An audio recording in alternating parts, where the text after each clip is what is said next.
دیکھیے دنیا کے اندر انسان جب جیتا ہے تو یہ لازم ہے کہ وہ ایک سماجی حیوان کی حیثیت سے معاشرے کا حصہ بنتا ہے۔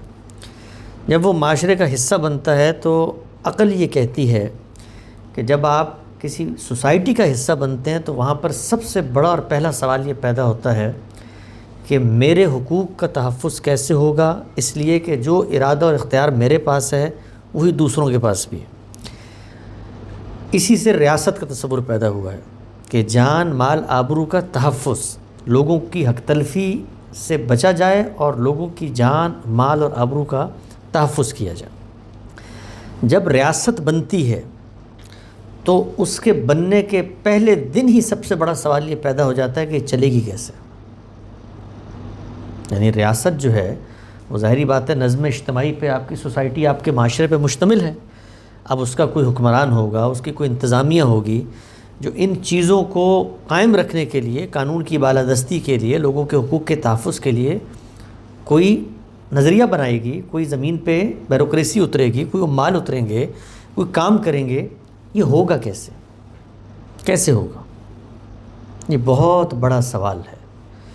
موجودہ دنیا نے اس سوال کا جواب دیا کہ بھائی آپ ٹیکس لگائیں گے، آپ لوگوں سے ہی پیسہ لیں گے، اس لیے کہ اسٹیٹ لوگوں سے پیسہ لے کر لوگوں کا تحفظ کر رہی ہے۔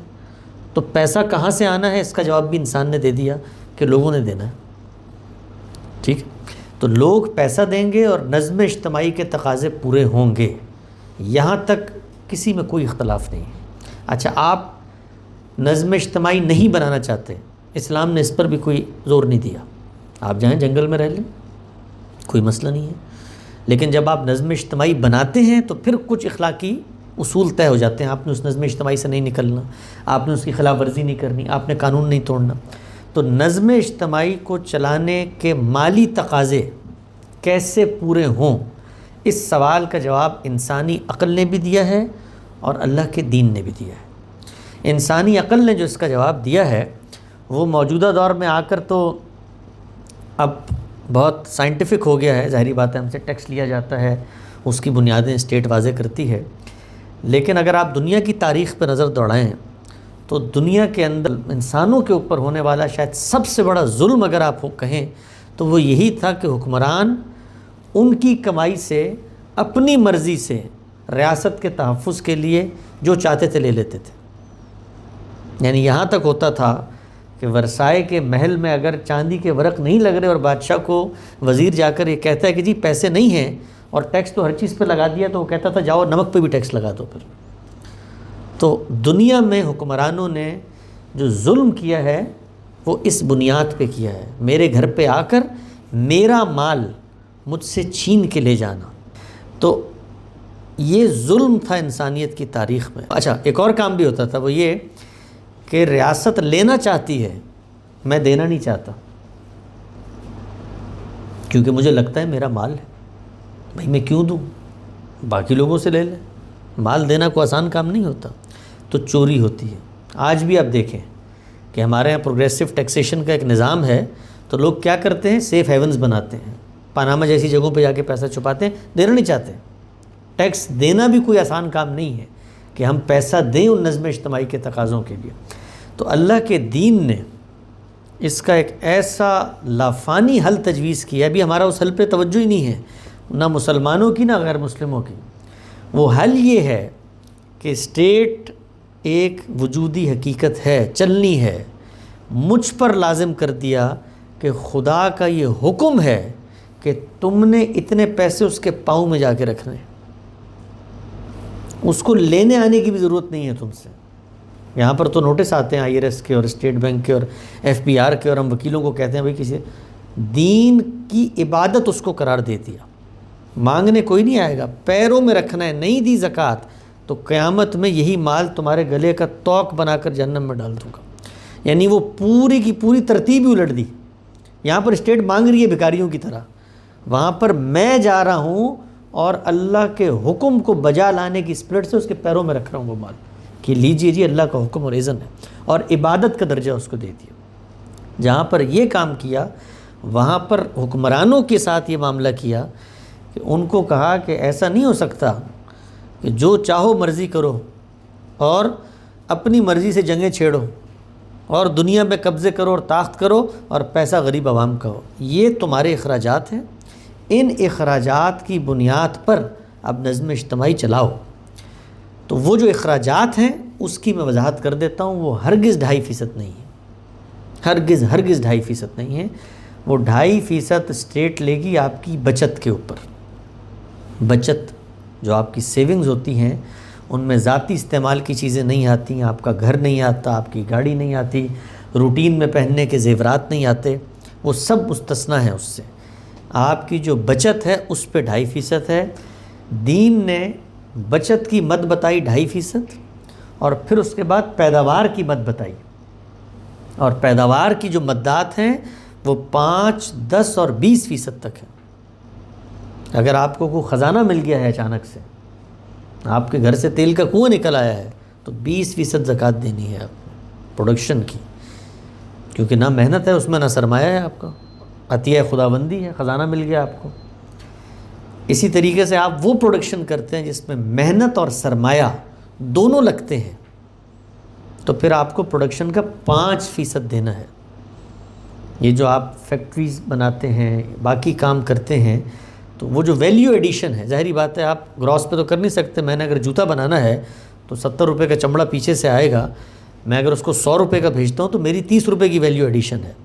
تو اس 30 روپے کی ویلیو ایڈیشن کی اگر محنت اور سرمایہ دونوں لگے ہیں تو 5% میں نے زکوٰۃ ادا کرنی ہے. یہ ہم کس اصول پہ کہتے ہیں؟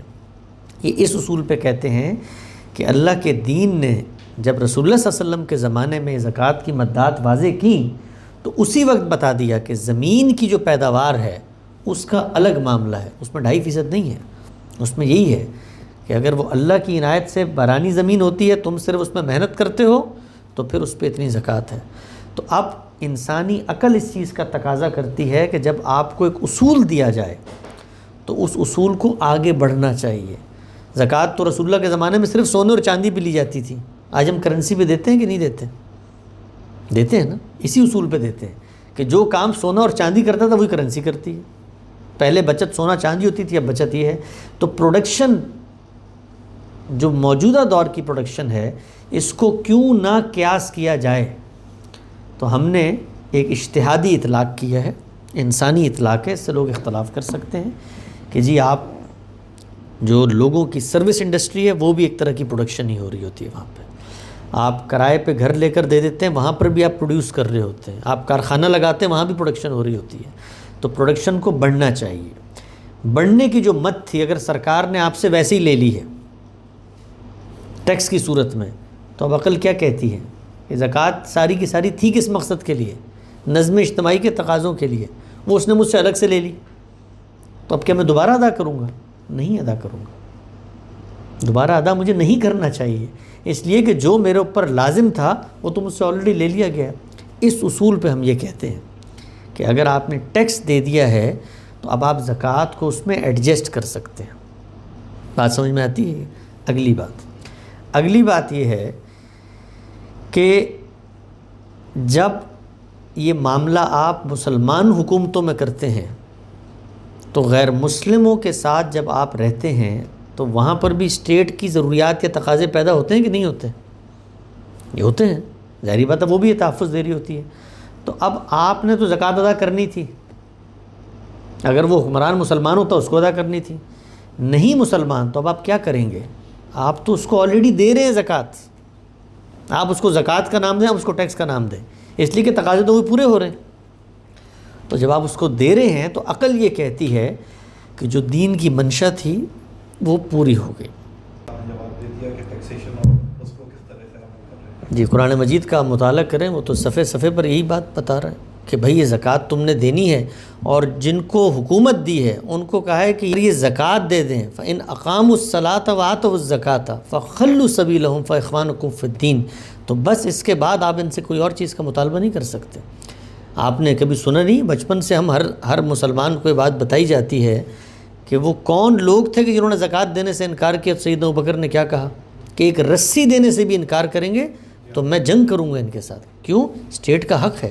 تو یہ سنت سے متعین کر دیا گیا ہے کہ زکوٰۃ، وہ تو میں نے پورا کانسیپٹ ہی پیچھے اسی لیے بتایا، بھائی کون لے گا؟ وہی لے گا جس کے لیے ضرورت ہے، جس کے لیے پورا کانسیپٹ دیا گیا ہے، اسٹیٹ ہی لے گی، اسٹیٹ کو چلانے کے تقاضے ہیں۔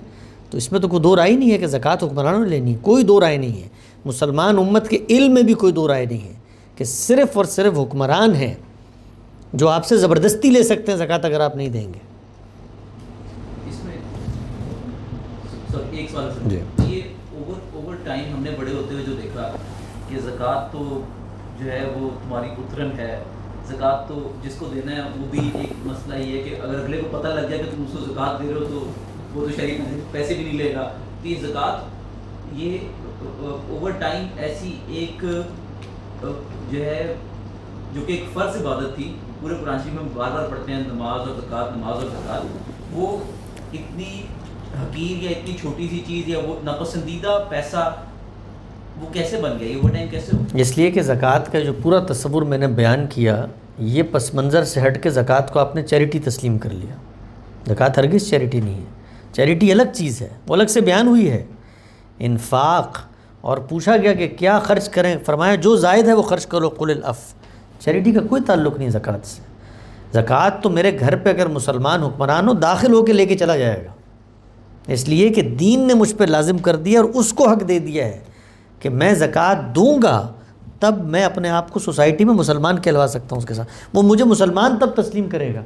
ایک اور سوال خواتین سے آیا، وہ کہہ رہی جی کہ زکوٰۃ جو آپ نے دینی ہے وہ تو مسلمان حکومت کو دینا سمجھ میں آتی ہے، لیکن یہ جو اگر حکومت مسلمان نہیں ہے تو اس کو زکوٰۃ دی جا سکتی ہے کہ نہیں؟ غالباً آپ نے جواب اس کا دیا ہے، لیکن آپ کو اگر اطمینان نہیں ہے تو آپ ان کو ٹیکس دیتے ہیں، آپ منہا نہ کریں، آپ اپنے طور پہ جا کے دوبارہ زکوٰۃ ادا کر دیں، مجھے کیا اعتراض ہے اس پہ؟